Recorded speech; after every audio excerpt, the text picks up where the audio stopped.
రాజు అమ్మచేతి వంట. మా అమ్మమ్మ గారు చెప్పిన కోడిగుడ్ల కర్రీ ఇప్పుడు మీకు చేసి చూపిస్తాను ఎలా ఉండిద్దో.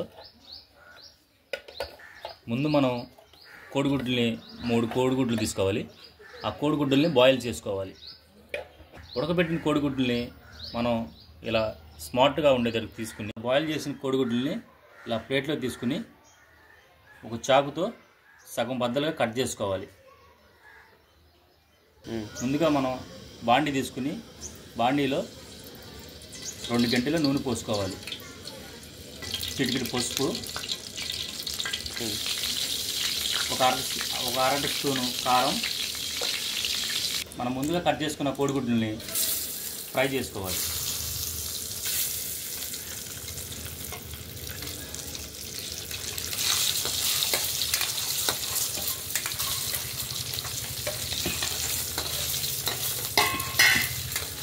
ఇలా ఫ్రై చేసుకున్న గుడ్డుల్ని ఒక ప్లేట్లో తీసుకోవాలి. కోడిగుడ్లను బాయిల్ చేసుకుని పక్కన పెట్టుకున్న తర్వాత మళ్ళా 2 గంటలు నూనె పోసుకోవాలి. పోపు దినుసులు, కొంచెం జీలకర్ర, పాకు, వేగిన తర్వాత బిర్యానీ ఆకు, చెక్క. మనం దీనిలో పచ్చిమిర్చి వాడుకోవట్లేదు. మా అమ్మమ్మ గారు చెప్పారు ఎండుమిర్చి వేస్తే టేస్ట్ బాగుంటుందని. 3 వెల్లుల్లి రెబ్బలు తీసుకుని చిన్నగా కట్ చేసుకున్న ముక్కలు,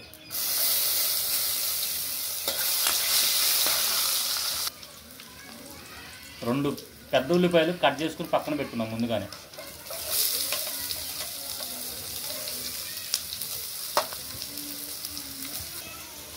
అలాగే 2 పెద్ద టమోటాలు కట్ చేసుకుని ముందు పక్కన పెట్టుకోవాలి.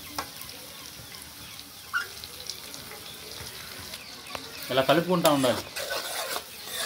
5 నిమిషాలు మూత పెట్టుకుని మగ్గనివ్వాలి. 2 నిమిషాలు మగ్గిన తర్వాత 2 టీ స్పూన్ సాల్ట్ వేసుకోవాలి. మన కర్రీ తగినంత కారం వేసుకోవాలి. కలుపుకోవాలి.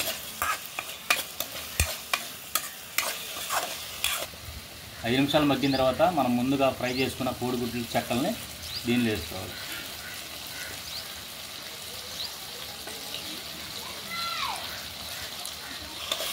దీనిలో వేసుకుని కళాయి తిప్పుకోవాలి. ఒక 1/2 స్పూన్ గరం మసాలా, ఒక నిమ్మ చెక్క కట్ చేసుకుని ఒక అర చెక్క పిండుకోవాలి.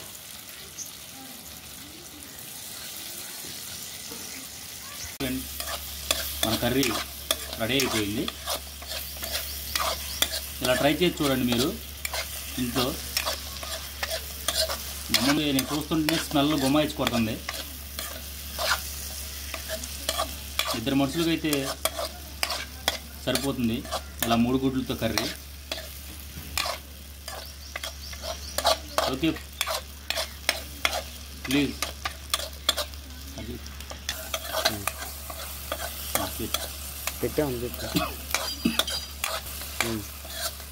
ఫ్రెండ్స్, మా వీడియో నచ్చితే సబ్స్క్రైబ్ చేయండి, లైక్ కొట్టండి, నచ్చితే మీ ఫ్రెండ్స్కి షేర్ చేయండి. Thank you.